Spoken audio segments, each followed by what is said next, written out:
एक बार दोस्तों फिर से स्वागत है आप सभी का बिंदास खबरों की स्पेशल बुलेटिन में। देश और दुनिया की तमाम बड़ी खबरों को इस वीडियो में जानेंगे, लेकिन इससे पहले अगर आप चाहते हैं कि खबरों का ये सिलसिला आपके पास सबसे पहले पहुंचे तो चैनल को सब्सक्राइब करके बेल के आइकन को जरूर दबाएं। दोस्तों इसी के साथ बढ़ते हैं स्पेशल बुलेटिन की पहली और बड़ी खबर की तरफ। पहली और बड़ी खबर जो निकल कर आ रही है, गलवान घाटी में झड़प वाली जगह से 1 किलोमीटर पीछे हटी है चीनी सेना। जी दोस्तों, आपको बता दें कि पूर्वी लद्दाख में गलवान घाटी में भारत चीन के बीच तनाव कम होना शुरू हो गया है। शीर्ष सूत्रों के मुताबिक चीन की सेना और वाहन गलवान घाटी पर झड़प वाली जगह से 1 किलोमीटर पीछे हट गए हैं। गलवान घाटी के पास चीन के सैनिकों की संख्या में कमी देखी गई है। दोस्तों आपको बता दें कि गलवान घाटी में झड़प के बाद ये पहली बार है जब चीन की सेना पीछे हटी है। भारत और चीन के बीच बातचीत के बाद गलवान घाटी के पास चीनी सेना और वाहनों में कमी देखने को मिली है। इस तनाव को कम करने के लिए दोनों देशों के बीच सैन्य स्तर और राजनयिक स्तर पर कई मीटिंग्स हुई थी। इस दौरान दोनों देश की सीमा पर तनाव कम करने को राजी हुए थे। दोस्तों आपको बता दें कि 15 जून की रात को गलवान घाटी में भारत और चीन की सेना के बीच में झड़प हुई थी। इसमें भारतीय सेना के कर्नल संतोष बाबू समेत 20 जवान शहीद हो गए थे। दोस्तों आगे बढ़ने से पहले वीडियो को लाइक और शेयर जरूर कर दें। अगर अभी तक आपने चैनल को सब्सक्राइब नहीं किया है तो सब्सक्राइब करें, बेल के आइकन को दबाएं, ऑल नोटिफिकेशन को जरूर ऑन करें। और इसी के साथ बढ़ते हैं अगली बड़ी खबर की तरफ। अगली बड़ी खबर जो निकल कर आ रही है कि पिछले 3 एग्जाम के आधार पर 12वीं का रिजल्ट आएगा, बोर्ड ने कहा है। दोस्तों आपको बता दें कि महामारी संक्रमण को देखते हुए 1 जुलाई से 15 जुलाई के बीच में हो रही परीक्षाओं को लेकर अभिभावकों ने सुप्रीम कोर्ट का दरवाजा खटखटाया था। सुप्रीम कोर्ट ने गुरुवार को हुई सुनवाई में सीबीएसई और आईसीएसई बोर्ड ने अपनी बची हुई परीक्षाएं निरस्त कर दी हैं। आपको बता दें कि यह जानकारी दोनों बोर्ड ने गुरुवार को सुप्रीम कोर्ट में सुनवाई के दौरान दी है। इसके बाद कोर्ट ने केंद्र और सीबीएसई को 12वीं क्लास की परीक्षा को लेकर नया नोटिफिकेशन जारी करने को कहा है। इस मामले में कल फिर सुनवाई होगी। दोस्तों आपको बता दें कि सुनवाई के दौरान सीबीएसई और केंद्र से सुप्रीम कोर्ट ने कहा कि नए नोटिफिकेशन में आंतरिक मूल्यांकन और परीक्षा के बीच विकल्प का स्पष्ट करें। साथ ही स्टेट बोर्ड एग्जाम की वर्तमान स्थिति और परीक्षाओं की तारीख के बारे में भी बताएं। आपको बता दें कि कोर्ट ने कल यानी कि 26 जून की सुबह तक सीबीएसई से नया नोटिफिकेशन और हलफनामा मांगा है। इसमें बोर्ड को यह बताना होगा कि वो 3 लास्ट एग्जाम कौन से होंगे और इसमें रिजल्ट किस तरह तैयार किया जाएगा। दोस्तों आपको बता दें कि सीबीएसई बोर्ड परीक्षाओं पर सुनवाई के दौरान केंद्र की ओर से दलील रख रहे सॉलिसिटर जनरल तुषार मेहता ने कहा कि 1 से 15 जुलाई तक होने वाली परीक्षाओं को कैंसिल कर दिया गया है। महाराष्ट्र, दिल्ली, उड़ीसा ने हलफनामा दाखिल करके परीक्षा आयोजित कराने में असमर्थता जताई है। अब परीक्षाएं तब होंगी जब माहौल अनुकूल होगा। दोस्तों आपको बता दें कि अभिभावकों की तरफ से इसमें याचिका दाखिल की गई थी और याचिका में ये मांग की गई थी कि सीबीएसई बोर्ड की ये परीक्षाएं भी रद्द कर दी जाएं और इंटरनल असेसमेंट के आधार पर रिजल्ट घोषित किया जाए। जी दोस्तों, इसमें आपको बता दें कि सीबीएसई ने कोर्ट में ये कहा है कि बोर्ड ने कक्षा 10वीं के छात्रों के लिए पूरी तरह से परीक्षाएं कैंसिल कर दी हैं, लेकिन कक्षा 12वीं के छात्र वैकल्पिक रूप से सीबीएसई बोर्ड की परीक्षा के लिए उपस्थित हो सकते हैं। जी दोस्तों, बढ़ते हैं अगली बड़ी खबर की तरफ। अगली बड़ी खबर जो निकल कर आ रही है कि स्कूलों में आएगा नया सिलेबस, बदलेंगी किताबें, सरकार ने दिए हैं आदेश। जी दोस्तों, आपको बता दें कि महामारी के दौरान सरकार ने स्कूली शिक्षा में बदलाव का बड़ा फैसला लिया है। आपको बता दें कि 15 साल बाद स्कूली शिक्षा में ये बदलाव होने जा रहा है। अब नए सिलेबस के साथ एनसीईआरटी से पूरा पाठ्यक्रम तैयार करने को कहा गया है। आपको बता दें कि मानव संसाधन विकास मंत्रालय ने कहा है कि स्कूली शिक्षा के लिए राष्ट्रीय कार्यक्रम की रूपरेखा तैयार की जाए, जो 15 साल बाद ये बदलाव किया जा रहा है। इस नई रूपरेखा का मसौदा दिसंबर तक तैयार हो जाएगा। वहीं नया पाठ्यक्रम अगले साल मार्च तक तैयार हो जाने की संभावना है। दोस्तों आपको बता दें कि मंत्रालय ने एक बयान में कहा कि स्कूली शिक्षा के लिए नया पाठ्यक्रम तैयार करने का काम शुरू हो चुका है। एनसीईआरटी से उम्मीद है कि नए पाठ्यक्रम के मुताबिक किताबों में जरूरी बदलाव करेंगे। स्कूली शिक्षा के लिए इस प्रक्रिया की शुरुआत विषयों के विशेषज्ञ करेंगे। इस मामले में दिसंबर 2020 तक अंतरिम रिपोर्ट दे दी जाएगी। नया पाठ्यक्रम मार्च 2021 तक तैयार होने की संभावना है। एनसीईआरटी की किताबों में अभी तक सिर्फ 5 बार यानी कि 1975, 1988, 2000 और 2005 में ही बदलाव हुआ है। दोस्तों हम आपसे जानना चाहेंगे कि क्या स्कूली शिक्षा के पाठ्यक्रम में बदलाव होने की वाकई में जरूरत है? इस पूरी खबर पर आप अपनी राय कमेंट करके जरूर बताएं। दोस्तों बढ़ते हैं अगली बड़ी खबर की तरफ। अगली बड़ी खबर जो निकल कर आ रही है कि पीएम मोदी करेंगे सीएम योगी के ड्रीम प्रोग्राम की शुरुआत, 1 करोड़ लोगों को मिलेगा रोजगार। दोस्तों आपको बता दें कि प्रधानमंत्री नरेंद्र मोदी 26 जून को देश के सबसे बड़े रोजगार कार्यक्रम को ऑनलाइन माध्यम से संबोधित करेंगे।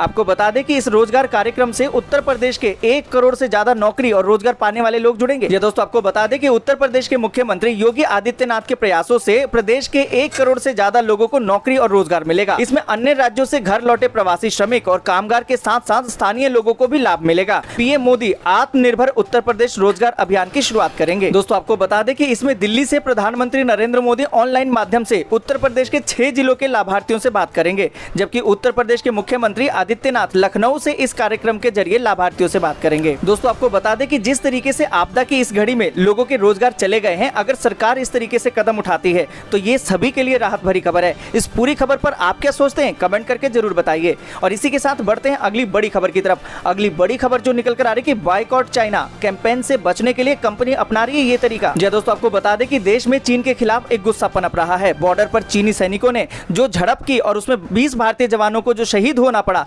इसी के बाद से लोगों में चीनी सामान का बहिष्कार शुरू हो गया। कोलकाता में अब चीनी कंपनी Xiaomi ने अपने MI के स्टोर के बाहर मेड इन इंडिया के बैनर लगा दिए हैं ताकि लोग चीनी प्रोडक्ट समझकर उसके सामान का बहिष्कार न करें। आपको बता दें कि Xiaomi एक चीनी कंपनी है जिसकी शुरुआत 2010 में हुई थी।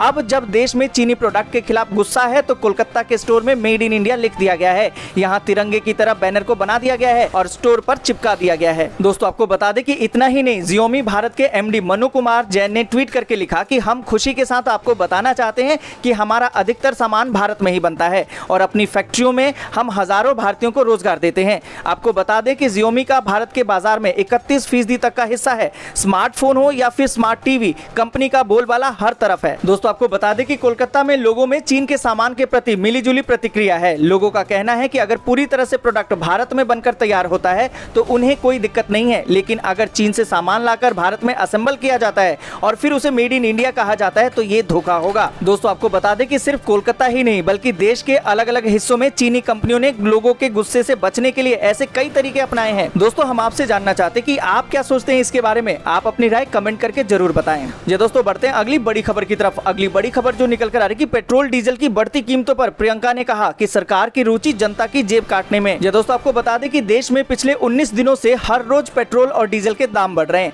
कांग्रेस समेत समूचा विपक्ष केंद्र सरकार पर हमलावर है। अब कांग्रेस महासचिव प्रियंका गांधी वाड्रा ने गुरुवार को इस मामले में केंद्र सरकार पर निशाना साधा है। प्रियंका ने लिखा कि संकट के इस वक्त में सरकार की रुचि जनता की जेब काटने में है। जी दोस्तों, आपको बता दें कि प्रियंका गांधी ने अपनी ट्वीट में लिखा कि आज 19वें दिन लगातार भाजपा सरकार ने डीजल पेट्रोल की कीमतें बढ़ाकर ये बात साफ कर दी है कि भाजपा को इस संकट के समय भी पब्लिक की जेब काटने में ज्यादा रुचि है। आज पूरे यूपी में कांग्रेस पार्टी ने जोरदार प्रदर्शन किया। जनता इस लूट को बर्दाश्त करने के लिए तैयार नहीं है। जी दोस्तों, बढ़ते हैं अगली बड़ी खबर की तरफ। अगली बड़ी खबर जो निकल कर आ रही है कि कर्नाटक सीएम की बड़ी चेतावनी, नियमों की अनदेखी हुई तो बेंगलुरु में लग सकता है लॉकडाउन। जी दोस्तों, आपको बता दें कि देश में महामारी का संकट लगातार बढ़ता जा रहा है और कई जगह तेजी से मामले बढ़ रहे हैं। कर्नाटक में भी पिछले दिनों में महामारी ने अपने पैर पसारे हैं। ऐसे में अब मुख्यमंत्री BS येदियुरप्पा ने लोगों को एक बार फिर से चेतावनी दी है। आपको बता दें कि येदियुरप्पा ने कहा है कि अगर लोग सोशल डिस्टेंसिंग और नियमों का पालन नहीं करेंगे तो बेंगलुरु में एक बार फिर से सख्त लॉकडाउन लगाना पड़ सकता है। जी दोस्तों, आपको बता दें कि सीएम ने कहा कि पिछले दिनों में केस तेजी से बढ़े हैं, इस पर जल्द ही एक आपातकालीन बैठक बुलाई जाएगी। हम फिर से नियमों को सख्त कर सकते हैं, ऐसे में लोगों का सहयोग जरूरी है। जी दोस्तों, बढ़ते हैं अगली बड़ी खबर की तरफ। अगली बड़ी खबर जो निकल कर आ रही है कि डीजल की कीमतें बढ़ने से 15% बढ़ सकता है माल ढुलाई का भाड़ा, बढ़ सकते हैं जरूरी चीजों के दाम। जी दोस्तों, आपको बता दें कि डीजल की कीमतों में हुई रिकॉर्ड वृद्धि के कारण ट्रकों से होने वाली माल ढुलाई की लागत में 15% से अधिक की बढ़ोतरी हो सकती है। इसका सीधा असर दूध, सब्जी, दवाई और अनाज की कीमतों पर पड़ेगा। जी दोस्तों, आपको बता दें कि इस तरह खाद्य वस्तुओं की मुद्रास्फीति दर में बढ़ोतरी हो सकती है। डीजल की कीमतों में वृद्धि का असर सीधा कृषि फसलों की उत्पादन की लागत में पड़ेगा, जिसके कारण कृषि उत्पादों के मूल्य भी बढ़ सकते हैं। जी दोस्तों, बढ़ते हैं अगली बड़ी खबर की तरफ। अगली बड़ी खबर जो निकल कर आ रही है कि 3 महीने बाद आज से फिर शुरू हुई एम्स की OPD। सीधे न पहुंचे अस्पताल, सिर्फ ये मरीज उठा सकते हैं लाभ। जी दोस्तों, आपको बता दें कि महामारी के कारण करीबन 3 महीने पहले बंद दिल्ली एम्स की OPD आज यानी कि 25 जून से पहले की तरह खुल गई है। एम्स के ही एक वरिष्ठ अधिकारी ने बताया कि 25 जून से एम्स में OPD सेवाएं बहाल हो गई हैं। आपको बता दें कि एम्स के न्यू OPD ब्लॉक में मरीजों का उपचार किया जाएगा। उन्होंने बताया कि महामारी के चलते पहले से तय सर्जरी और OPD पर रोक लगा दिया गया है। हालांकि लॉकडाउन में आपातकालीन सेवाएं और उपचाराधीन मरीजों के लिए टेलीकम्युनिकेशन सेवाएं जारी रहेंगी, जिनकी मदद से हजारों मरीजों को चिकित्सीय सलाह उपलब्ध कराई गई है। आपको बता दें कि हालांकि दिल्ली एम्स में अब तक 1300 से ज्यादा स्वास्थ्य कर्मचारी और उनके परिजन महामारी संक्रमण की चपेट में आ चुके हैं। इसको लेकर प्रबंधन भी थोड़ी परेशानी में है, क्योंकि फिर से चिकित्सीय सेवाएं शुरू करने के लिए स्टाफ को आना भी जरूरी होगा। हालांकि एम्स प्रबंधन का कहना है कि इनमें से 75% स्टाफ वापस काम पर आ चुका है। जी दोस्तों, बढ़ते हैं अगली बड़ी खबर की तरफ। अगली बड़ी खबर जो निकल कर आ रही है, ई-कॉमर्स कंपनियों का बड़ा फैसला, अमेजन और फ्लिपकार्ट बताएंगे किस देश में बना है प्रोडक्ट। जी दोस्तों, आपको बता दें कि भारत चीन सीमा विवाद विवाद के बाद चीन के खिलाफ पूरा देश एकजुट हो गया है। पूरे देश में चीनी कंपनियों और चीनी प्रोडक्ट का लगातार बहिष्कार हो रहा है। देश में चाइनीज सामानों के बहिष्कार का अंदाजा आप इसी बात से लगा सकते हैं कि देश में काम कर रही ई कॉमर्स कंपनियों ने अपने प्लेटफॉर्म पर बेचे जाने वाले सभी प्रोडक्ट के साथ उसको तैयार करने वाले देश का नाम भी सार्वजनिक करने का फैसला लिया है। जी दोस्तों, आपको बता दें कि कहा यह जा रहा है कि अगले 2 सप्ताह में अमेजन और फ्लिपकार्ट सहित तमाम ई कॉमर्स कंपनियां अपने प्रोडक्ट के साथ मूल देश की जानकारी देंगी। आपको बता दें कि वहीं अमेजन और फ्लिपकार्ट ने सरकार से उन प्रोडक्ट के बारे में भी सलाह मांगी है जो बनते तो भारत में है, लेकिन उनके कंपोनेंट चीन या किसी अन्य देश से आयात होते हैं। हालांकि अमेजन, फ्लिपकार्ट और स्नैपडील ने इस मामले पर कोई आधिकारिक बयान जारी नहीं किया है। दोस्तों, आज के लिए बस इतना ही। वीडियो को लाइक और शेयर जरूर कर दें। अगर अभी तक आपने चैनल को सब्सक्राइब नहीं किया तो सब्सक्राइब करें, बेल के आइकन को दबाएं और नोटिफिकेशन को जरूर ऑन करें।